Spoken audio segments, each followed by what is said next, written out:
Well, we have a lot of new content, so there's 9 new civilizations and all sorts of new buildings and units, but we really like to emphasize the new game systems that have gone in. So the biggest one of those is probably religion.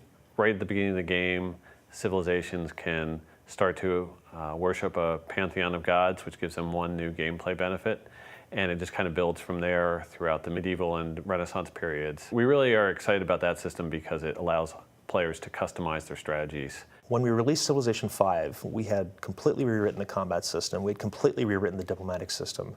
And to add the religion system, at least as it was, layered on top of that, we thought would be a little bit of overkill. So when Ed really attacked us, and he really wanted to come up with something that fit with Civ 5, he really dug down deep and came up with something that we think is really, really cool. I want this to be a game that I can play over and over again, and I don't want to have, the same choices presented to me without a lot of variation. So I like that kind of customization.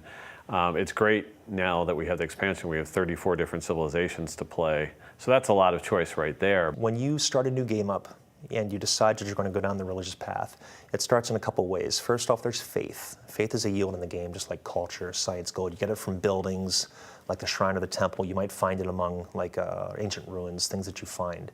Once you just get up to that little bit of amount, you get to found a pantheon of the gods. It just happens. The clock starts ticking away towards getting a religion. You have to build up a lot of faith for that. And you choose one belief as your people's brush with religion.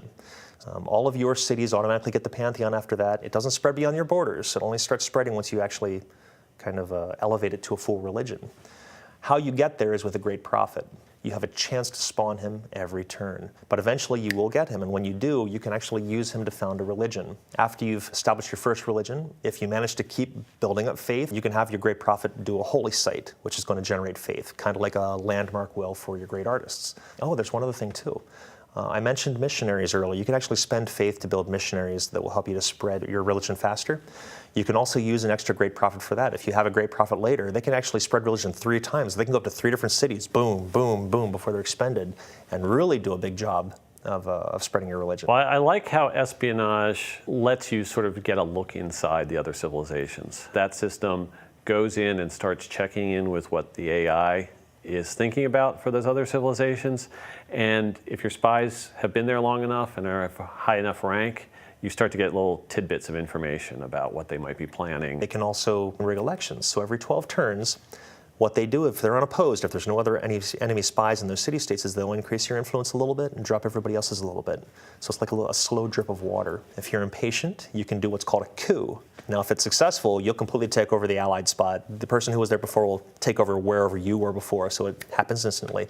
And if you're not successful, your spy's executed. You lose all your influence. Generally makes a mess of things, but it's for the gamblers out there. I'm a gambler, so I use the button a lot. They have a chance to do a few things. They can either steal a tech, because the more science that city is generating, the faster your spy is going to steal tech. And you'll be able to watch the bar in your espionage UI.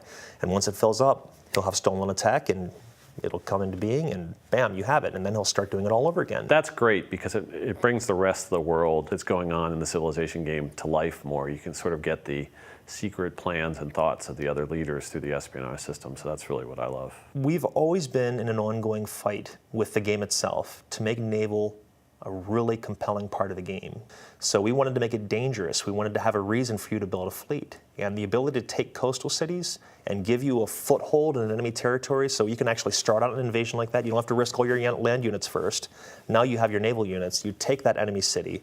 You now have a foothold to land all of your other stuff up behind it and move forward. And one area we definitely found some weaknesses, it was the AI's ability to gather up an army, get that army across the seas. So we made it so that the embarked units can now stack with the naval units.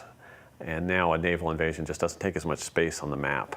We've also tried to fill in some holes in terms of nothing between the trireme and the caravel. So we added the galleass, which is a ranged Renaissance era ship, and that's actually the first ship that gets a ranged attack capability. It's kind of really nice when you get to that one. But I've done a lot of work on the AI it takes to actually gather these fleets together, how they're grouped, how they're sent out, and he's made it efficient by probably over 100%. So they're doing it twice as fast as they were before. The way that they're grouping their fleets together is working much better than it has before.